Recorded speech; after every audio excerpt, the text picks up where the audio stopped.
भैया की शादी को 1 साल हो चुका था, लेकिन अब तक मेरी भाभी से मुलाकात नहीं हुई थी। जब मैं पहली बार भाभी से मिला तो उन्हें देखकर हैरान रह गया। वह बेहद खूबसूरत और आकर्षक थी। एक दिन मुझे उनके कमरे से उनकी आवाज सुनाई दी। जैसे ही मैं अंदर गया, भाभी को उस हालत में देखकर अपना होश खो बैठा। तब भाभी मेरे सामने घुटनों के बल बैठकर मेरा नाम रोहन है। साल भर की नौकरी की भाग दौड़ के बाद मैं कुछ समय के लिए घर लौटा था। मुझे देखते ही माँ ने फिर से शादी की चर्चा छेड़ दी। उन्होंने जोर देकर कहा कि मुझे भैया के गांव में एक लड़की से मिलना चाहिए, जिसका रिश्ता मेरे लिए आया था। लेकिन मैं शादी से पहले उस लड़की को अच्छी तरह जानना चाहता था, इसलिए अकेले ही भैया के गांव जाने का फैसला किया। क्योंकि भैया की शादी के समय मैं ट्रेनिंग में व्यस्त था, इसलिए शादी में शामिल नहीं हो सका था।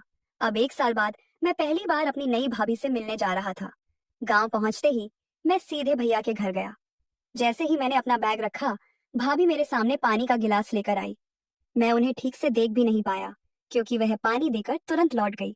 उन्होंने मुंह दुपट्टा ओढ़ रखा था और घर के कामों में व्यस्त रही। पहली नजर में वह मुझे बेहद नाजुक लगी। घर पहुंचने के बाद भी भाभी ने मुझसे कोई बातचीत नहीं की। जब भैया ने मुझे गले लगाया तो मैंने मजाकिया लहजे में कहा, भैया, भाभी का इकलौता देवर हूँ, कम से कम मेरी उनसे पहचान तो करवा दीजिए। इस पर भैया ने भाभी को रसोई से बाहर बुलाया। वह थोड़ा शर्माई हुई थी। भैया ने जब हमारी पहचान करवाई तो उन्होंने हल्की मुस्कान दी और फिर अंदर चली गई। मुझे लगा कि शायद वह नए रिश्ते को लेकर संकोच महसूस कर रही है। उस दिन हमारी ज्यादा बात नहीं हो पाई, क्योंकि वह मुझसे दूर दूर ही रही। अगले दिन मुझे उस लड़की से मिलने जाना था, जिससे शादी के लिए मेरी बात चल रही थी।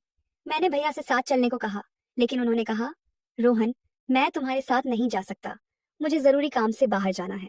भैया एक निजी कंपनी में काम करते थे, इसलिए उनकी मौजूदगी मेरे लिए जरूरी थी, लेकिन वह व्यस्त थे। फिर उन्होंने सुझाव दिया, तुम्हें अकेले लड़की देखने नहीं जाना चाहिए, भाभी को अपने साथ ले जाओ, इससे उन्हें भी थोड़ा बाहर घूमने का मौका मिलेगा। सुबह नाश्ता करने के बाद भैया अपने काम के लिए निकल गए और मैं शादी के लिए लड़की से मिलने जाने की तैयारी करने लगा। कौन सा शर्ट पहनूं? ये मैंने भाभी से ही पूछा। भाभी ने मुझे एक अच्छा सा शर्ट सुझाया, क्योंकि भैया ने इजाजत दे दी थी। इसलिए भाभी भी मेरे साथ जाने के लिए तैयार हो गई। कुछ ही देर में हम गांव के एक होटल में उस लड़की से मिलने के लिए निकल पड़े। जैसे ही हमने लड़की को देखा, भाभी ने तुरंत ही अपना मुंह बना लिया। लड़की देखने में थोड़ी सांवली थी, लेकिन नाक नक्श अच्छे थे। भाभी तो उसे ठीक से देखने तक को तैयार नहीं थी। मैंने खुद ही लड़की से बात करनी शुरू कर दी। वह अपने भाई को भी अपने साथ लाई थी। बातचीत शुरू ही हुई थी कि तभी भाभी ने मुझे इशारे से बुलाया। मैंने लड़की से कहा कि वह यहीं रुके और फिर भाभी से बात करने चला गया। जैसे ही मैं भाभी के पास पहुंचा, उन्होंने फौरन कहा, रोहन, तू इतना स्मार्ट और हैंडसम है, तुझे ऐसी काली सांवली लड़की बिल्कुल भी सूट नहीं करेगी। मैंने मजाक करते हुए कहा, हाँ भाभी, सही कह रही हो, मुझे ऐसी नहीं बल्कि तुम्हारी तरह गोरी लड़की चाहिए, है ना? अपनी ही बात पर मैं खुद हंसने लगा और भाभी भी हल्का सा शर्मा गई। मैं उस लड़की से ठीक से बात भी नहीं कर पाया था कि भाभी मुझे वहां से खींचकर बाहर ले आई। घरते समय रास्ते में एक बाजार पड़ा। मैंने यूं ही पूछा, भाभी, तुम्हें कुछ खरीदना है क्या? भाभी ने झट से कहा, मुझे एक अच्छा सा गजरा चाहिए। मैंने भीड़ में जाकर उनके लिए मोगरे का एक सुंदर गजरा खरीदा और वहीं बाजार में उनके बालों में खुद लगा दिया। भाभी बहुत बातूनी थी। शायद कल पहली बार मिलने के कारण वह थोड़ा संकोच कर रही थी, इसलिए मुझसे ज्यादा बात नहीं की थी। लेकिन अब कुछ ही घंटों में वह मुझसे खुलकर बात करने लगी थी। हम घर पहुंचे तो देखा कि भैया भी आ चुका था। रात को जब मैं सोने जा रहा था तो भैया के कमरे से उनकी बातचीत की आवाजें आ रही थी। जाने क्यों उस वक्त बार बार भाभी का मासूम चेहरा मेरी आंखों के सामने आ रहा था, लेकिन मैंने खुद को संभाला और सो गया। अगले दिन सुबह भैया शहर के लिए निकलने वाले थे। उसकी नौकरी वहीं थी, इसलिए वह शहर में ही रहते थे। जाते जाते उसने कहा कि अब वह करीब 1.5 महीने बाद ही घर आएगा। मैंने भैया से कहा, अगर तुम यहाँ नहीं होगे तो मैं भी यहाँ रुककर क्या करूंगा? भैया मुस्कुराकर बोला, अब इतने दिनों बाद गांव आए हो तो कुछ दिन और रुक जाओ। तुम्हारी भाभी बहुत अच्छा खाना बनाती है, अभी तक तुमने सिर्फ एक ही डिश खाई है। भैया के जोर देने पर मैं वहीं रुकने के लिए तैयार हो गया। भैया को स्टेशन छोड़ने के बाद जब मैं घर लौटा तो देखा कि दरवाजा खुला हुआ था। मैंने घंटी बजाने के बजाय भाभी को आवाज दी और उनके कमरे में चला गया। जैसे ही भाभी ने मुझे देखा, वह मेरी तरफ घूमी और धीरे से मेरे आंखों पर हाथ रख दिया। उनका एक हाथ मेरे कंधे पर था और दूसरा मेरी आंखों पर। फिर वह मुझे कहीं ले जाने लगी। जब भाभी ने मेरी आंखों से हाथ हटाया तो देखा कि हम दोनों किचन में थे। मेरे लिए उन्होंने मेरी पसंदीदा मिठाई गुलाब जामुन बनाए थे। गुलाब जामुन देखते ही मैं खुशी से उछल पड़ा, क्योंकि मुझे मीठा बहुत पसंद था। मैंने झट से भाभी को गले लगा लिया और कहा, भाभी, तुम्हें मेरी पसंद तक पता है। यह जानकर मुझे बहुत अच्छा लगा। भाभी मुस्कुराकर बोली, मैंने खास तुम्हारी माँ से पूछकर तुम्हारी पसंद नापसंद पता की है। अब इतने दिनों बाद मेरा इकलौता देवर घर आया है, तो तुम्हारे भैया के बाद मुझे ही तुम्हारी देखभाल करनी होगी ना। गुलाब जामुन खाते ही मैं और भी खुश हो गया। सच में भाभी के हाथों में गजब का स्वाद था। मैंने उनकी खूब तारीफ करनी शुरू कर दी। जब मैं उनकी तारीफ कर रहा था तो उन्होंने मुझे एक तक देखना शुरू कर दिया। अचानक मैंने देखा कि उनकी आंखों में आंसू थे। यह देखकर मैं हैरान रह गया। भाभी को इस तरह रोते देखकर मैंने तुरंत उनका हाथ पकड़ा और उन्हें अपने पास बैठा लिया। मैंने चिंतित होकर पूछा, भाभी क्या हुआ, तुम रो क्यों रही हो? कहीं तुम्हारी तबीयत तो खराब नहीं है? चलो हॉस्पिटल चलते हैं। मैं बोल ही रहा था कि भाभी ने मेरा हाथ और जोर से पकड़ लिया और कहा, रोहन तुम मेरी कितनी परवाह करते हो। इतनी चिंता तो तुम्हारे भैया ने भी कभी नहीं की। एक औरत को अपने पति से बस यही प्यार और परवाह चाहिए होती है। तुम्हारी फिक्र देखकर मेरी आंखों में यूं ही आंसू आ गए और कुछ नहीं। मैं तुरंत किचन से पानी लेकर आया और उन्हें दिया। फिर समझाने लगा, भाभी भैया से नाराज मत हो, वह अपने काम में बहुत व्यस्त रहते हैं, इसलिए शायद तुम्हें इतना वक्त नहीं दे पाते। लेकिन अब चिंता मत करो, जब तक भैया वापस नहीं आते मैं तुम्हारी हर कमी पूरी कर दूंगा। मेरी इस बात पर भाभी हल्का सा मुस्कुराई। आधी रात को अचानक मेरे फोन की घंटी बजी। मेरा दोस्त था जिसने बताया कि उसके काका को हॉस्पिटल में भर्ती कराना पड़ा, इसलिए वह मुझसे मदद मांग रहा था। हम दोनों देर तक फोन पर बात करते रहे और इस वजह से मेरी नींद पूरी तरह खुल गई। नींद न आने की वजह से मैंने अपनी खिड़की खोली तो देखा कि भाभी के कमरे की लाइट जल रही थी। भैया का कमरा मेरे कमरे के ठीक बगल में था और अब जब वह यहाँ नहीं थे तो भाभी अकेली उस कमरे में थी। मुझे पहले ही अंदाजा था कि भाभी अकेलापन महसूस कर रही होंगी और शायद इस समय भी वह अकेले बैठी रो रही होंगी। यही सोचकर मैं फौरन उनके कमरे के दरवाजे पर पहुंचा और धीरे धीरे दरवाजा खटखटाने लगा। काफी देर तक दरवाजा बजाने के बाद भी जब उन्होंने नहीं खोला तो मैंने कहा, भाभी अगर तुम दरवाजा नहीं खोलो तो मैं खिड़की से अंदर आ जाऊंगा। मेरी बात सुनते ही उन्होंने तुरंत दरवाजा खोल दिया। जैसे ही दरवाजा खुला मैंने जो देखा उसे देखकर मैं बस देखता ही रह गया। भाभी रात के नाइटी गाउन में थी और वह बेहद खूबसूरत लग रही थी। उन पर लाल रंग बहुत खिल रहा था। एक पल के लिए मैं उनकी ओर देखता ही रह गया। जब भाभी ने मुझे आवाज दी तो मैं होश में आया। मैंने उनसे पूछा, रात के 4 बज चुके हैं, फिर भी तुम्हारे कमरे की लाइट क्यों जल रही है? भाभी ने हल्की मुस्कान के साथ जवाब दिया, मुझे नींद नहीं आ रही थी, इसलिए खिड़की के पास बैठ गई थी। मैंने उनके गाल पर हल्के से हाथ फेरा ताकि यकीन कर सकूं कि वह रो तो नहीं रही हैं।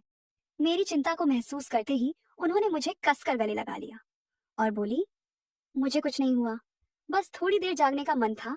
अब तुम मेरी चिंता छोड़ दो और जाकर आराम करो। इतनी देर तक जागना सेहत के लिए अच्छा नहीं होता। मुझे तो रात भर जागने की आदत है।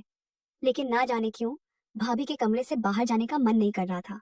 फिर भी पूरी रात वहीं रुकना सही नहीं लगा, इसलिए मैं अपने कमरे में चला गया। कुछ दिनों में जब भी रात में मेरी नींद खुलती तो मेरी नजर अनायास ही भाभी के कमरे की खिड़की पर चली जाती। अक्सर वह खुली होती जिससे लगता कि उन्हें अभी भी नींद नहीं आ रही थी। एक दिन जब मैं नहा रहा था अचानक बाथरूम के नल से पानी आना बंद हो गया। बाल्टी में भी पानी नहीं बचा था। मैंने भाभी को कई बार आवाज लगाई लेकिन उन्होंने कोई जवाब नहीं दिया। मजबूर होकर मैं तौलिया लपेटकर बाथरूम से बाहर बाहर निकला। हॉल में देखा कि भाभी किसी लड़के से बातें कर रही थी। गौर से देखने पर एहसास हुआ कि वह वही लड़का था जो उस दिन शादी के लिए उस लड़की के साथ आया था। मुझे देखते ही भाभी ने उसे जल्दी से बाहर भेज दिया और मेरे पास आकर बोली, रोहन तुम इस हालत में बाहर क्यों आ गए? मैंने गुस्से में कहा, बाथरूम में पानी खत्म हो गया था। तुम्हें कई बार बुलाया लेकिन तुमने सुना ही नहीं, इसलिए मजबूर होकर बाहर आना पड़ा। भाभी ने अफसोस जताते हुए कहा, अच्छा रुको, मैं तुम्हारे लिए पानी लाती हूँ। थोड़ी ही देर में वह बाल्टी में पानी लेकर आई। जब मैं बाथरूम में गया तो मैंने उनसे पूछा, वह लड़का यहाँ क्या कर रहा था? भाभी ने मुस्कुराते हुए कहा, वह अपनी बहन की शादी के सिलसिले में बात करने आया था। शायद उसकी बहन को पता चल गया था कि तुम अभी भी गांव में हो, इसलिए उसने अपने भाई को तुम्हारे बारे में पूछताछ के लिए भेजा था। लेकिन मैं उसे मना कर रही थी कि यह रिश्ता हमें मंजूर नहीं, तभी तुम आ गए। भाभी मेरी चिंता कुछ ज्यादा ही करने लगी थी। मैंने चुपचाप उनकी बातें सुनी। अचानक नहाते वक्त साबुन मेरे आंखों में चला गया। जलन होने लगी तो मैंने तुरंत आंखें बंद कर ली। यह देखकर भाभी तुरंत मेरे पास आई, ठंडे पानी से मेरी आंखों को धोया और धीरे धीरे उन फूंक मारने लगी। अब मुझे एहसास होने लगा था कि भाभी का मेरे प्रति व्यवहार पहले से ज्यादा करीब और आत्मीय हो रहा था। उस रात जब मैं सोने की कोशिश कर रहा था अचानक भाभी मेरे कमरे में आ गई। उनकी आंखों में हल्का सा डर झलक रहा था। वह धीमी आवाज में बोली, रोहन आज मुझे अपने कमरे में बहुत डर लग रहा है, क्या तुम मेरे साथ मेरे कमरे में सो सकते हो? भाभी को मेरी मदद चाहिए थी, इसलिए मैं उनकी मदद करने के लिए उनके कमरे में सोने चला गया। उस वक्त मेरे मन में भाभी को लेकर कोई गलत ख्याल नहीं था, लेकिन भाभी मेरे बारे में क्या सोच रही थी इसका मुझे जरा भी अंदाजा नहीं था। रात में भाभी हमारे लिए 2 कप चाय लेकर आई। चाय पीते ही मुझे गहरी नींद आने लगी। उसके बाद से मैं खुद ही रोज भाभी से चाय मांगने लगा, क्योंकि चाय पीने के बाद मुझे बहुत अच्छी नींद आने लगी थी। कुछ दिनों बाद माँ का फोन आया। उन्होंने मेरे लिए 3-4 रिश्ते देखे थे और चाहती थी कि मैं घर आकर उनसे मिलूं। लेकिन मुझे इतनी जल्दी शादी नहीं करनी थी, इसलिए उन रिश्तों से बचने के लिए मैं कुछ दिन और भैया के घर ही रुका रहा। मगर रात में सोते समय जो कुछ भी हो रहा था उसका मुझे बिल्कुल भी अंदाजा नहीं था।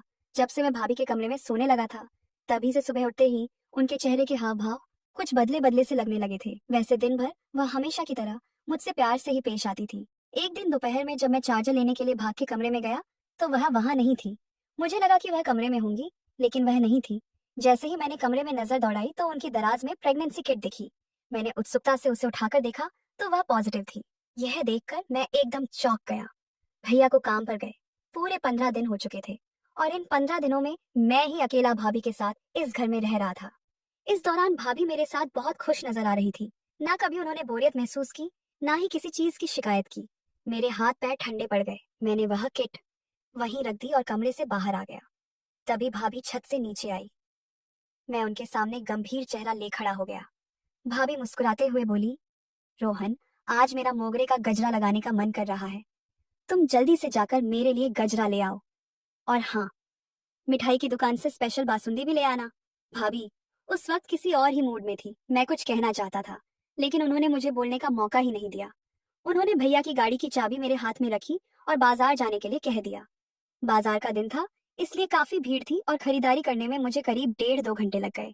जब मैं वापस आया तो भाभी का अंदाज मुझे कुछ बदला बदला सा लगा। मैंने उनके हाथ में गजरा दिया और सीधे उनसे सवाल किया, भाभी, मुझे तुम्हारे कमरे में प्रेगनेंसी टिकट मिली और वह पॉजिटिव थी, लेकिन भैया तो 15 दिनों से शहर से बाहर है। फिर यह कैसे संभव है? भाभी ने हल्की मुस्कान दी और बोली, रोहन, तुम मुझसे ही पूछ रहे हो। इस बारे में मैं खुद तुमसे बात करने वाली थी। यह हमारा बच्चा है। यह सुनकर मेरे तो होश ही उड़ गए। पसीने से मेरी हालत खराब हो गई। भाभी बोली, मैंने तुमसे सिर्फ एक दिन के लिए अपने कमरे में सोने को कहा था, लेकिन तुम तो हर रात वहीं सोने लगे और अब तुम कह रहे हो कि तुम्हें कुछ पता ही नहीं। ऐसा दिखावा मत करो। रोहन इतना कहकर भाभी वहां से चली गई और मैं बस हैरान खड़ा रह गया। भाभी को बच्चा स्वीकार था, लेकिन मुझे यह सब बिल्कुल पसंद नहीं आ रहा था। चाहे भाभी कितनी भी खूबसूरत क्यों ना हो, लेकिन वह मेरे बड़े भाई की पत्नी थी। मैंने कभी उनके बारे में इस तरह सोचा ही नहीं था। उस दिन मैं पूरे समय सोच में पड़ा रहा, खाना भी नहीं खा पा रहा था। फिर भी भाभी ने प्यार से मुझे खाना खिलाया और दिन भर मेरे पास ही बनी रही। रात में हमेशा की तरह वह मेरे लिए चाय लेकर आई। लेकिन उस दिन मैं अपने कमरे में बहुत टेंशन में बैठा था। सोचते सोचते जब मैंने चाय का कप टेबल पर रखा तो वह गिर गया। भाभी को गंदगी बिल्कुल पसंद नहीं थी, इसलिए जैसे ही उनके कमरे में आने की आहट मिली, मैंने जल्दी जल्दी सब साफ कर दिया और बिस्तर पर सोने का नाटक करने लगा। भाभी भी चुपचाप कमरे में आई, शायद देखने कि मैं सो रहा हूँ या नहीं, लेकिन मुझे तो नींद आ ही नहीं रही थी। अचानक मुझे बाहर वाले कमरे से किसी की आवाज सुनाई दी। मैंने खिड़की से झांका तो देखा कि एक लड़का भाभी के कमरे की ओर जा रहा था। मैं तुरंत बाहर आया और उनके कमरे के पास जाकर ध्यान से सुनने लगा। भाभी ने शायद सोचा था कि मैं गहरी नींद में हूँ, इसीलिए उन्होंने दरवाजा खुला छोड़ दिया था। जैसे ही मैंने अंदर देखा तो मेरी आंखें फटी की फटी रह गईं। भाभी उस लड़के के साथ एक ऐसी हालत में थी जो मैं कभी सोच भी नहीं सकता था, और वह लड़का वही था जिसकी बहन से भाभी ने मेरा रिश्ता तय नहीं होने दिया था। गुस्से में मैंने भाभी से पूछा, भाभी, यह सब क्या हो रहा है? तुम्हारे पेट में जो बच्चा है वह इस लड़के का है। फिर तुम मुझ पर इल्जाम क्यों लगा रही थी? भाभी ने बिना किसी हिचकिचाहट के जवाब दिया, हाँ, यह बच्चा का है, लेकिन जब तुम मुझ पर शक करने लगे तो मैंने सारा इल्जाम तुम पर डाल दिया। मेरे पैरों तले जमीन खिसक गई। भाभी ने आगे कहा, मैं हर रात तुम्हें सोने की दवा मिलाकर चाय में दे रही थी, जिससे तुम गहरी नींद में चले जाओ, और जब तुम सो जाते थे तब मैं अपने प्यार राजेश से मिलने चली जाती थी। इतना सुनकर मैं दंग रह गया। भाभी की आंखों में आंसू आ गए। वह बोली, तुम्हारे भैया के पास मेरे लिए बिल्कुल भी समय नहीं था। शादी के नाम पर उन्होंने सिर्फ एक रिश्ता निभाया, लेकिन मेरा कोई ख्याल नहीं रखा। वह महीने 2 महीने में एक बार घर आते और फिर चले जाते। मैं भी प्यार चाहती थी और वह मुझे राजेश से मिला, इसलिए मैं उसे अपना दिल दे बैठी। भैया ने कभी भाभी की भावनाओं को समझा ही नहीं, इसलिए उन्होंने अपना प्यार कहीं और खोज लिया।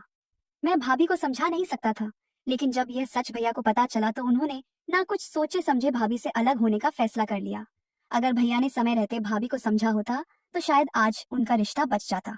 इसलिए दोस्तों, अगर आपका जीवन साथी आपकी उम्मीदों और भावनाओं को नहीं समझ पा रहा है तो एक बार खुलकर उनसे बात करें।